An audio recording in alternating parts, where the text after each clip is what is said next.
Quaker founder George Fox climbed Pendle Hill in 1652, at which time he saw a vision from God of a great people to be gathered. Methodist founder John Wesley also felt great inspiration here. In 1837, the towns of Chatburn and Downham in the Ribble Valley of Lancashire were likewise discovered to be sacred places by Elder Heber C. Kimball and Elder Joseph Fielding of the Church of Jesus Christ of Latter-day Saints.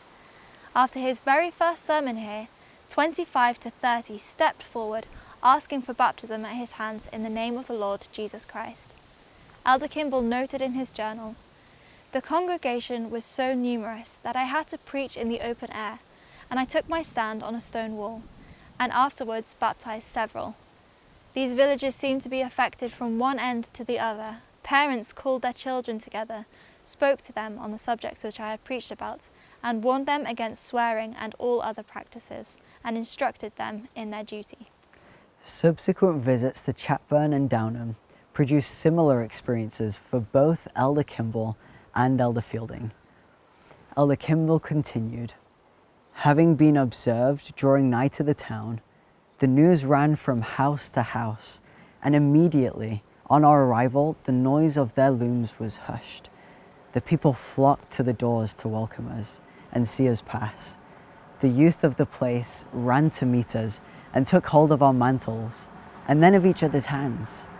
Several, having hold of hands, went before us, singing the songs of Zion, while their parents gazed upon the scene with delight, and poured out their blessing upon our heads, and praised the God in heaven for sending us to unfold the principles of truth, the plan of salvation to them."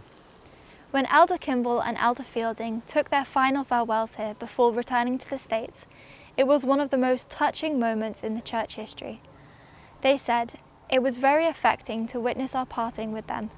The streets were almost lined with people weeping and looking after us. Brother Kimball left his blessing on them and the whole place, walking with his hat off. They all followed us with their eyes as far as they could see us, many of them even that had not been baptized." Elder Kimball reported he wept so profusely at the time. He had to leave the road 3 times to bathe his eyes in the nearby streams so he could see the road.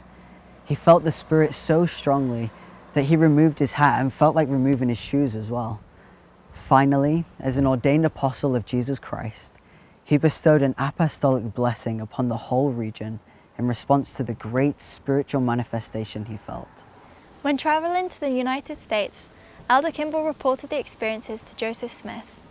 The prophet then told him, "Did you not understand it? That is a place where some of the old prophets dedicated and traveled, and their blessing fell upon you." We love it here in Downham. It's a special place.